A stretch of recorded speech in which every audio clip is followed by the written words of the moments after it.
Hello everyone. The topic to expose is the column item. Procedure. Reinforcing steel.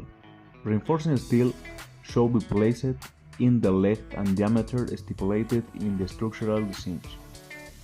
The length and place of the overlaps in the longitudinal reinforcement should not exceed more than half of the rods at the same height of should be outside and not very close to the supports.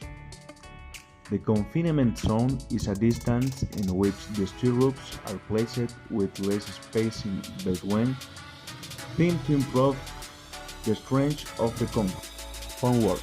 The formatlets that will make up the formwork of the column must be cleaned and dressed in preparation for the concrete casting. Before placing the formatlets of each column, it should be checked that the assembly, overlaps and distribution of stirrups has been carried out in accordance with the structural plans.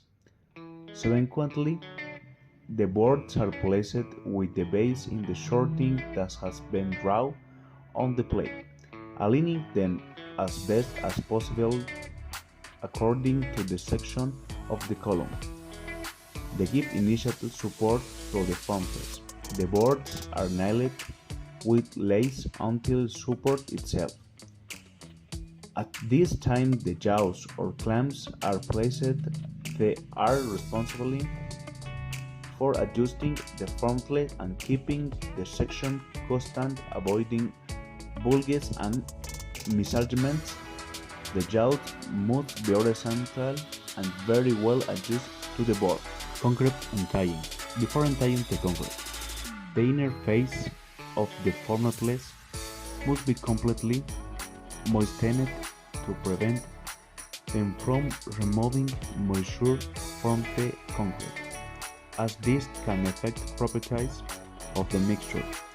When pouring the concrete into the formatlet, it is recommended to empty with heights less than 1.2 meters. If it is not possible, tubes or gutters can be used, ensuring that the concrete does not hit the reinforcement or the formatlet to avoid segregation during the placement of the concrete. As the concrete is emptied into the column, it must be consolidated with conventional brivators in order to remove the air that is trapped during the process and achieve the arrangement or the aggregates for an even distribution.